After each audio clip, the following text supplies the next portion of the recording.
పెంపుడు జంతువు లేదా పక్షిని ఎలా కొనుగోలు చేయాలి? పూర్తి వివరాలకు చదవండి రేపటి సాక్షి దినపత్రిక. పొంగనూరులో ఉద్రిక్త పరిస్థితులు నెలకొన్నాయి. పోలీసుల అత్యుత్సాహం ప్రదర్శిస్తున్నారు.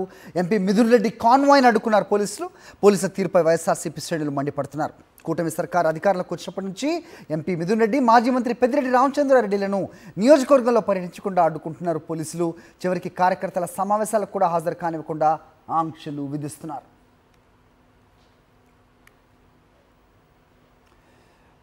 అప్డేట్స్ మా కరెస్పాండెంట్ మూర్తిని అడిగి తెలుసుకుందాం. మూర్తి, చెప్పండి, పోలీసులే ఎంపీ పర్యటనని అడ్డుకోవటం ఏ రకంగా చూడాలి? ఏం జరుగుతోంది అక్కడ?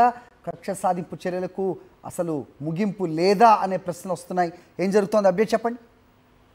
అది చిత్తూరు జిల్లా పొంగనూరు నియోజకవర్గంలో కూటమి ప్రభుత్వం అధికారంలోకి వచ్చినప్పటి నుంచి కూడా యొక్క పెద్దిరెడ్డి కుటుంబం పైన కక్ష సాధింపు చర్యలకు పాల్పడుతూనే ఉంది. ఈ నేపథ్యంలోనే రాజంపేట ఎంపీ మిథున్ రెడ్డి పొంగనూరు పర్యటనకు వెళ్తున్న సమయంలో పోలీసులు కాన్వాయికి మించి పరిమితులు ఎక్కువగా వాహనాలు వచ్చాయంటూ వారు రాకను అడ్డుకోవడం జరిగింది. ఈ క్రమంలోనే వైఎస్ఆర్ కాంగ్రెస్ పార్టీ నాయకులు అడ్డుకోవడం జరిగింది. ప్రధానంగా వైఎస్ఆర్ కాంగ్రెస్ పార్టీకి సంబంధించి నాయకులను ఓవైపు పొంగనూరు నియోజకవర్గంలో ఇబ్బందులు పెడుతూనే ఉన్నారు. కూటమి ప్రభుత్వం వచ్చిన తర్వాత తప్పుడు కేసులతో వారిపైన ఇబ్బందులు పెడుతూనే ఇటు పర్యటన స్థానిక ఎమ్మెల్యేగా ఉన్నటువంటి పెద్దిరెడ్డి రామచంద్రారెడ్డితో పాటు స్థానిక ఎంపీ పెద్దిరెడ్డి మిథున్ రెడ్డి పర్యటనను అడ్డుకునే ప్రయత్నం చేస్తున్నారు. ఈ క్రమంలోనే పోలీసులు ఈ రోజు మిథున్ రెడ్డి పొంగనూరుకు వస్తున్నటువంటి సమాచారం తెలుస్తున్నటువంటి.